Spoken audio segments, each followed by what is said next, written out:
Practical technicians channel से जुड़ने के लिए नीचे दिए गए सब्सक्राइब वाले बटन पर क्लिक कीजिए। उसके बगल में दी गई बेल आइकन पर क्लिक करके उसमें ऑल वाले ऑप्शन को अनेबल कर लीजिए, जिससे कि मेरी आने वाली सभी वीडियोस का आपके पास नोटिफिकेशन आ पाए और आप एक भी वीडियोस मिस ना कर पाएँ। नमस्कार दोस्तों, स्वागत है आपका प्रैक्टिकल टेक्नीशियन चैनल में। तो आई होप आप सभी लोग बढ़िया ही होंगे। तो काफ़ी लंबे समय के बाद ये वीडियो डालने जा रहा हूँ मैं, क्योंकि थोड़ा सा व्यस्त हो गया था अपने पर्सनल कामों से। तो हाल फिलहाल में मैं अभी चैनल पे अपने कमेंट्स देख रहा था, तो उन्हीं कमेंट्स में से एक नया कमेंट मैंने देखा। HVAC सिस्टम करके किसी व्यूअर ने एक कमेंट किया था। वो कमेंट क्या था अभी आगे चल के मैं आपको बताने वाला हूँ, बट उससे पहले एक छोटी सी रिक्वेस्ट है आप लोग सभी से कि आप लोग कमेंट ज़रूर से करिएगा। अगर आपको कोई टॉपिक के ऊपर वीडियो देखना है तो प्लीज़ कमेंट ज़रूर कर दीजिएगा। जैसे कि अभी जो ये वीडियो बनने जा रहा है ये किसी व्यूअर्स के कमेंट के ऊपर ही बनने जा रहा है, क्योंकि कभी कभी क्या होता है कोई टॉपिक मैं पहले से ही छांट के रखता हूँ, बट मैं कंफर्म नहीं रहता कि आपको वो टॉपिक के ऊपर वीडियो चाहिए या कितनी जल्दी चाहिए। तो जब आप लोग कमेंट करके मुझे कोई वीडियो का सजेशन देते हैं या बताते हैं कि सर इस टॉपिक के ऊपर आप वीडियो बनाइए या हमको इस टॉपिक के ऊपर वीडियो जल्द ही चाहिए, तो उस टॉपिक के ऊपर मैं प्रिपरेशन स्टार्ट करता हूँ, उस वीडियो के ऊपर रिसर्च करता हूँ और आपके लिए एक अच्छा सा वीडियो प्रोवाइड करने की कोशिश करता हूँ। तो आप लोग जब कमेंट करेंगे या अपना ओपिनियन मुझे बताएंगे कि आपको किस तरीके की वीडियो देखनी है, किस टॉपिक पे देखनी है, तो मैं उस पर काम करूँगा और जल्दी से जल्दी उस टॉपिक को आपको समझा पाऊँगा।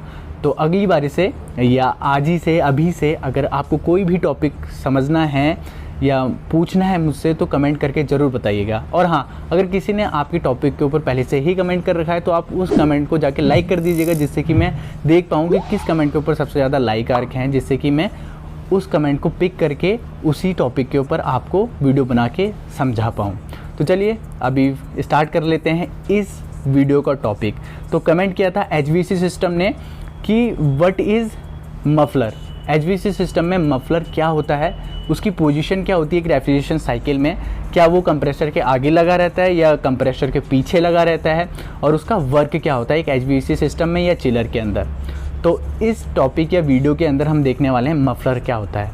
जी हाँ, तो अगर मैं आपको वन वर्ड आंसर दूँ मफलर के बारे में, तो मफलर एक नॉइज़ कैंसिलेशन डिवाइस है। जी हाँ, मफलर के थ्रू हम रेफ्रिजरेंट या जो गैस होती है उसकी नॉइज़ को कैंसिल करते हैं या वाइब्रेशन को कैंसिल करने का काम करते हैं। अब ऐसा क्यों होता है, नॉइज़ क्रिएट क्यों होती है, पहले ये भी समझ लेते हैं कि किस वजह से नॉइज़ क्रिएट होती है।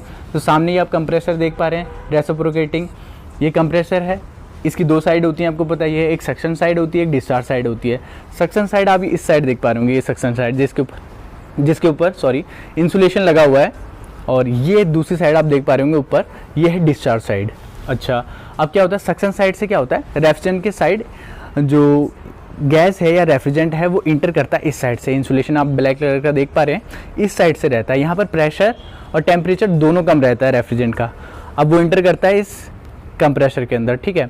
कंप्रेसर के अंदर जब वो इंटर करता है, जो इंटर करा हुआ रेफ्रिजरेंट है, पिस्टन इसके अंदर लगे रहते हैं। अगर आपको पता हो, इसके अंदर पिस्टन लगे रहते हैं जो कि क्या करते हैं, रेफ्रिजरेंट के प्रेशर और टेम्परेचर दोनों को इंक्रीज़ कर देते हैं।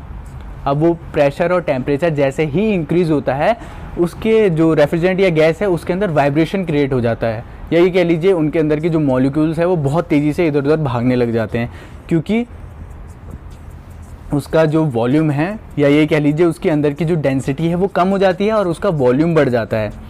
तो वॉल्यूम बढ़ने से जो उन अंदर के मॉलिक्यूल्स होते हैं गैस के, वो बहुत तेज़ी से इधर उधर भागने लगते हैं, जिससे क्या होता है, जो ये लाइन है आप सामने ऊपर की तरफ देख पा रहे होंगे, जो डिस्चार्ज लाइन है इसमें बहुत ज़्यादा नॉइज़ क्रिएट होना स्टार्ट हो जाती है। अगर कोई चीज़ बहुत तेज़ी से किसी चीज़ से टकराएगी तो स्वाभाविक सी बात है वो बहुत ज़्यादा नॉइज़ क्रिएट करेगी या शोर क्रिएट करेगी, जिससे कि क्या होता है, इसके आगे के जो पार्ट्स होते हैं, जो ये डिस्चार्ज लाइन के आगे के जो पार्ट्स होते हैं, उनका डैमेज होने का खतरा बहुत ज़्यादा रहता है।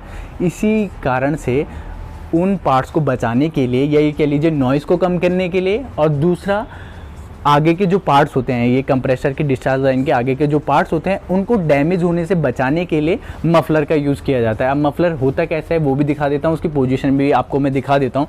तो जैसे कि आपने देख लिया, इस साइड ये डिस्चार्ज लाइन है और इस साइड ये सक्शन लाइन है। आप ये सामने देख पा रहे होंगे, ये सक्शन लाइन इस साइड है, ये सक्शन लाइन है और ये इंटर करेगी यहाँ से रेफ्रिजरेंट, और ये है इसकी डिस्चार्ज लाइन। आप ये देख पा रहे होंगे, ये डिस्चार्ज लाइन है। तो मफलर आप ये सामने देख पा रहे हैं, ये रहा मफलर। ये आप स्ट्रक्चर जो देख पा रहे हैं सिलेंड्रिकल टाइप बॉडी, ये है आपका मफलर।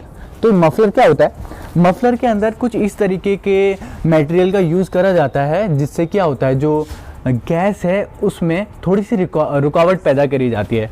रुकावट क्या होता है, यानी कि इसके अंदर थोड़ा सा बफल किया जाता है, मोड़दार रास्ता बना दिया जिससे कि जो गैस है उसमें जो वाइब्रेशन है उसको कम कर पाएँ, या ये कह लीजिए इसके चारों तरफ से एक ऐसा मटेरियल लगा दिया जिससे कि क्या हो, वो इसकी बॉडी से टकराए ना, या ये कह लीजिए एक ऐसा छोटा सा रास्ता बना दिया जिससे कि जो गैस है उसका एरिया कम कर दिया जाता है।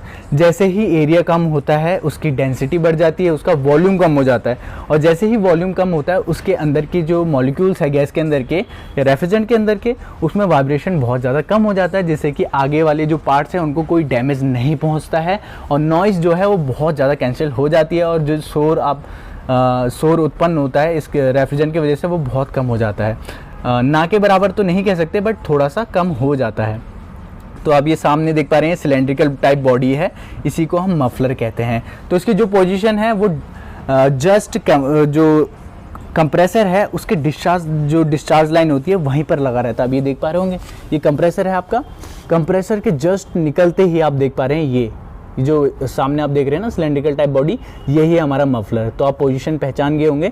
तो डिस्चार्ज लाइन जो होती है, अगर आपसे कोई पूछे कि मफलर कहाँ लगा रहता है तो आप ये बोलिएगा जो कंप्रेसर होता है उसकी डिस्चार्ज लाइन पे, ठीक है, क्योंकि जो रेफ्रिजरेंट का जो प्रेशर और टेम्परेचर रहता है वो इसी जगह पे हाईएस्ट रहता है, क्योंकि वो उसी टाइम या ये कह लीजिए जस्ट इस कंप्रेसर से निकली हुई गैस होती है, इसलिए इसको यहाँ पर मफलर को लगाया जाता है, जिससे कि जो नॉइज़ कैंसिलेशन है या जो रेफ्रिजरेंट के जो गैस मॉलिक्यूल्स होते हैं उसका जो वाइब्रेशन है उसको पहले ही रोक दिया जाए। आप समझ गए होंगे, मफलर इसलिए लगाया जाता है जिससे कि नॉइज़ कैंसिलेशन की जाए, या जो वाइब्रेशन है मॉलिक्यूल्स के अंदर जो गैस के मॉलिक्यूल्स है उसको कम करके जो आगे के पार्ट्स हैं उनको डैमेज होने से भी बचाया जा सके, और जो नॉइज़ है जो शोर है उसको कम किया जा सके। और एक और चीज़ है इसमें, आप इसका जो स्ट्रक्चर देख पा रहे होंगे, एक ये स्ट्रक्चर, और मैं आपको इसी में एक और स्ट्रक्चर दिखाता हूँ। आप कंफ्यूजन मत होइएगा, बिल्कुल कंफ्यूज मत होइएगा। ये देखिए एक स्ट्रक्चर ये भी है, ये आपको सेम से लगेंगे। ये तो ये है ड्रायर, इसके ऊपर भी मैं एक छोटा सा शॉर्ट वीडियो डाल चुका हूँ, उसको भी जाके आप देख सकते हैं कि ये इसका वर्क क्या होता है। तो आप इसमें और इसमें कंफ्यूज मत होइएगा, क्योंकि इनका और इसका स्ट्रक्चर एक जैसा रहता है। अभी ये बड़ा सिस्टम है, 90 TR की ये चिलर है, तो थोड़ा सा स्ट्रक्चर में आपको चेंजेस मिल सकते हैं। अगर जो छोटा सिस्टम होगा उसमें आपको थोड़ा सा चेंजेस दिख सकते हैं, बट आपको स्ट्रक्चर सेम ही दिखेगा। तो इसका काम कुछ और है फिल्टर ड्रायर का, और मफलर का काम कुछ और है। मफलर नॉइज़ कैंसिलेशन और जो क्या कहते हैं गैस के अंदर मॉलिक्यूल्स होते हैं उसके वाइब्रेशन को कम करने के लिए है, और ये जो फिल्टर ड्रायर है ये मॉइस्चर को एब्जॉर्ब करता है। अगर आपको इसके ऊपर भी एक वीडियो चाहिए अलग से तो मैं बना के दे दूंगा, आप कमेंट करके ज़रूर बताइएगा।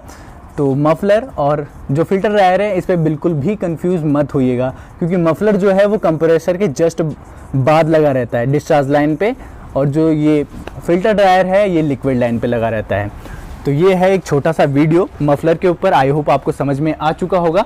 तो कैसा लगा आपको वीडियो? अगर आपका कोई डाउट और रहता है तो कमेंट करके ज़रूर बताइएगा। अगर आपको अभी भी कुछ समझ में नहीं आया तो प्लीज़ मैं आपको एक छोटा सा रिक्वेस्ट करूंगा कि इस वीडियो को आप 1-2 बार ज़रूर देखिएगा। नहीं तो एक ही सिंपल सी चीज़ है, अगर डेफिनेशन की बात करूँ तो मफलर एक नॉइज़ कैंसिलेशन डिवाइस है जो कि क्या करता है, जो डिस्चार्ज लाइन के आगे के जो पार्ट्स होते हैं, आगे के पार्ट्स क्या होते हैं वो भी दिखा देता हूँ मैं आपको, रुकिए, जिससे कि आप थोड़ा और जान पाए कि किस वजह से इसको लगाया जाता है। तो ये आपने मफलर देख लिया, इसके आगे ये डिस्चार्ज लाइन जो जा रही है इसके आगे और छोटी हो जाती है। आप ये देख पा रहे होंगे, ये सब डिस्चार्ज लाइन से ये कॉमन लाइन नीचे से देख पा रहे होंगे जा रही है, ये कॉमन लाइन से ही ये लाइन निकल रही है, ये डिस्ट्रीब्यूटेड लाइन है, ये आप देख पा रहे होंगे, ये नीचे डिस्चार्ज लाइन है, ये कॉमन लाइन है जो नीचे की तरफ से आ रही है, ये लाइन ये मफलर से होते हुए ही आ रही है, और ये डिस्ट्रीब्यूट हो जाती है ऐसे कंडेंसर में। ये सारा कंडेंसर लगे हैं, ये एयर कूल्ड कंडेंसर हैं, इसके ऊपर भी मैंने वीडियो बना रखी है कि किस तरीके से वर्क करता है, वो भी देख लीजिएगा। तो ये डिस्ट्रीब्यूट हो गई हैं, तो अब ये पार्ट्स और ज़्यादा छोटे हो गए हैं, तो इनको डैमेज ना पहुंचे। ये कॉपर ट्यूब्स हैं, अगर जो मफलर है उसको नहीं लगाया जाएगा तो क्या होगा, जो रेफ्रिजरेंट हैं उसके मॉलिक्यूल्स आपको पता है ये बहुत ज़्यादा वाइब्रेट करते हैं और अंदर की तरफ से बहुत ज़्यादा टकराएंगे इस पर, तो कुछ टाइम बाद, एकदम नहीं पर कुछ टाइम के बाद इनकी जो अंदर का स्ट्रक्चर होगा, इन कॉपर ट्यूब्स के अंदर के जो पार्ट्स होंगे या ये कह लीजिए अंदर का जो भाग होगा वो डैमेज हो चुका होगा, क्योंकि उसका प्रेशर या ये कह लीजिए उसका जो पल्सेस हैं गैसेस की वो बहुत ज़्यादा तेज़ रहती हैं या बहुत ज़्यादा रहती है, जिससे कि इनको डैमेज होने का खतरा रह सकता है और ये लीक हो सकती है। और लीक हो जाएगी तो जो गैस है वो सब एटमॉस्फेयर में उड़ जाएगी, जिससे कि हमें लॉस हो सकता है। रेफ्रिजरेंट बहुत महंगी भी आती है और इससे रेफ्रिजरेंट के एटमॉस्फेयर में भी बहुत ज़्यादा लॉस होती है। अगर एटमॉस्फेयर में रेफ्रिजरेंट उड़ जाती है तो उससे भी बहुत ज़्यादा खतरा रहता है। तो इस तरीके से मफलर का यूज़ किया जाता है। मफलर एक नॉइज़ कैंसिलेशन डिवाइस होती है जो कि क्या करती है, नॉइज़ को कम करती है और आगे के जो पार्ट्स होते हैं डिस्चार्ज लाइन के उसको बचाने का काम करती है, उनको डैमेज होने से बचाने का काम करती है। तो ये एक छोटा सा वीडियो मफलर के ऊपर, आई होप आपको समझ में आ गया होगा कि मफलर क्या होता है। अगर आपको कोई डाउट रहता है, आपको कोई टॉपिक के ऊपर वीडियो चाहिए तो कमेंट करके ज़रूर बताइएगा। वीडियो अगर आपको अच्छा लगता है तो लाइक के साथ साथ वीडियो को शेयर भी करिएगा, जिससे कि और लोगों को भी इसका फ़ायदा मिल सके। तो मिलते हैं इसी तरीके की वीडियोज़ के साथ, तब तक के लिए गुड बाय।